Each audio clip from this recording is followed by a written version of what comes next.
Bismillahirrahmanirrahim. Assalamualaikum warahmatullahi wabarakatuh. Salam rahayu buat jemaah Zikir Nafas Sadar Allah dimanapun berada, serta salam rahayu buat sahabat-sahabat Kang Darman dimanapun berada. Alhamdulillah wa syukurillah, pada kesempatan kali ini Kang Darman akan berbagi perihal tentang tangga menuju makom kewalian. Pada hakikatnya Allah itu menciptakan seluruh manusia turun ke alam bumi ini ya untuk menjadi abdinya. Nah, tugas abdi ini adalah mengabdi. Nah, maka apapun yang kita laksanakan itu adalah pengabdian kepada Allah Subhanahu wa taala. Nah, maka itulah yang disebut dengan wali Allah, yaitu manusia yang menghamba kepada Allah. Dan di dalam konsep Zikir Nafas Sadar Allah, pertama ya tangganya adalah sadar Allah atau marifat, karena jelas awaludin marifatullah. Jadi syarat sah mengenal agama itu ya harus kita mengenal Allah, barulah beragama, barulah beribadah, karena jelas tujuannya itu kepada Allah, ibadah kita.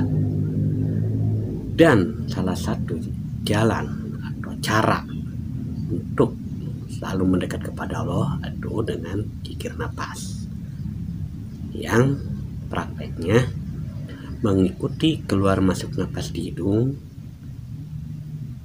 dengan kesadaran dan diikuti di dalam batin kita dengan menyebut asma Allah, yaitu ketika nafas masukku, ketika nafas keluar Allah.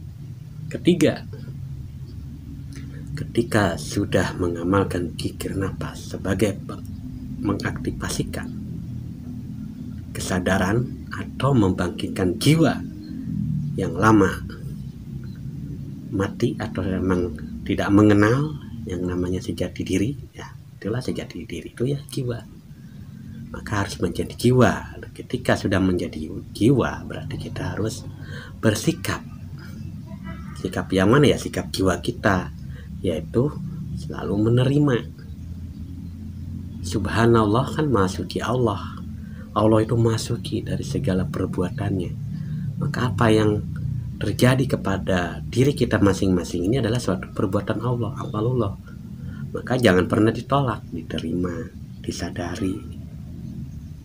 Baik ini kesusahan ataupun sakit ataupun permasalahannya, kita harus menerima, karena itu adalah sebuah pembelajaran atau sebuah ilmu yang Allah berikan kepada kita.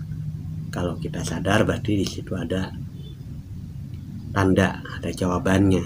Nah, setelah menerima semua ketentuan Allah dan menerima Allah, barulah kita selalu bersyukur.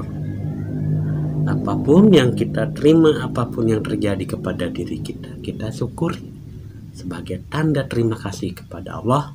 Kalau tidak diberi penyakit ataupun permasalahan, berarti kita mau bersyukur pada siapa? Nah, tapi ketika kita sudah menerima Allah, dan ketika kita dikasih suatu pembelajaran, yaitu sebuah laku kehidupan yang kita hadapi, yang kita jalani, yaitu contoh kesengsaraan, penyakit, permasalahan. Kalau kita bersyukur di wilayah itu, ini bukan menolaknya, tapi ketika contoh ya, ketika kita kena fitnah orang, alhamdulillah ya Allah, atas fitnah orang itu ternyata ada pelajaran di sebalik itu.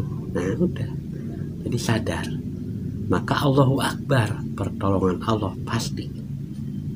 Ya intinya kalau kita dimaki, difitnah atau apapun yang terjadi pada diri kita dari orang lain, tidak usah kita lempar, tidak usah kita komentari, cukup diam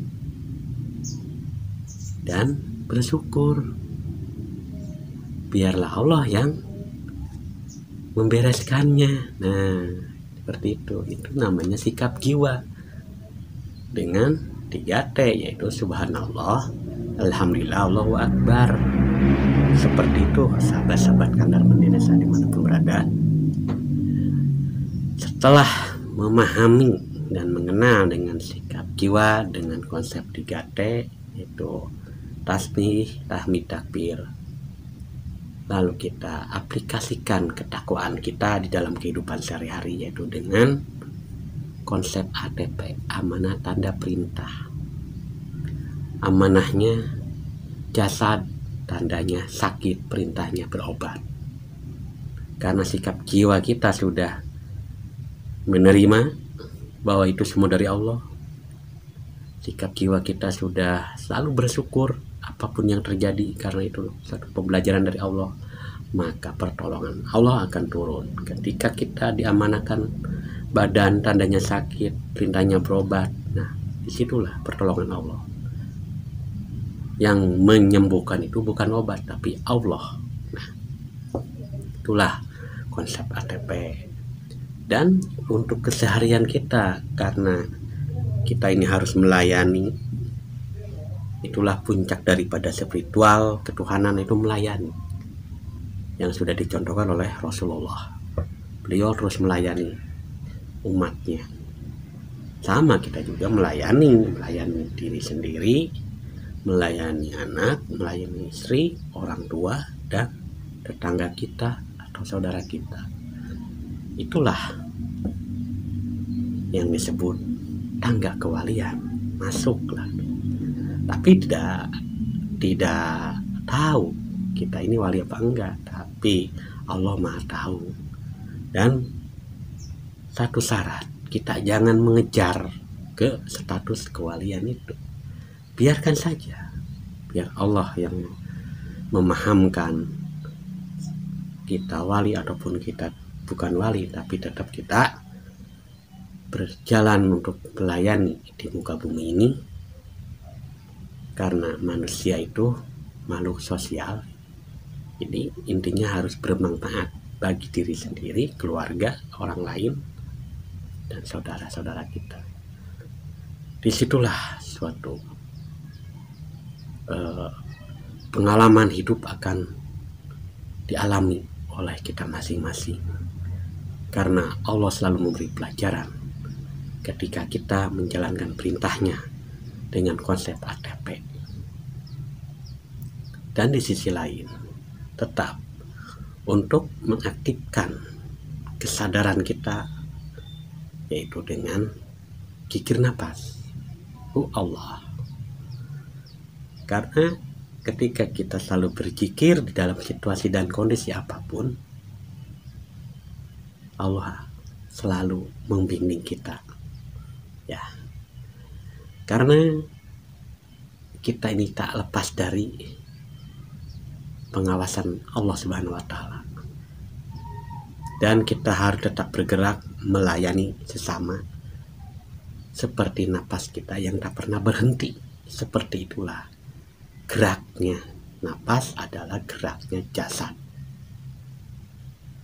Maka berzikirlah napasmu dan bergeraklah jasadmu. Nah, ketika melakukan itu, melakukan ini bukan karena sesuatu, tapi tidak sesuatu, seperti jad laisa kamitslihi syai'un. Nah, antara menuju tangga makom kewalian ataupun tidak, itu urusan Allah. Urusan kita hanya melaksanakan segala perintahnya dan melayani diri sendiri, anak istri, keluarga, dan sesama kita atau masyarakat.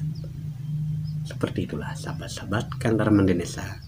Semoga apa yang disampaikan saat ini menjadi suatu motivasi bagi diri saya juga untuk selalu melayani, dan menjadi motivasi bagi sahabat-sahabat Kang Darman dimanapun berada. Akhirul kalam, wassalamualaikum warahmatullahi wabarakatuh.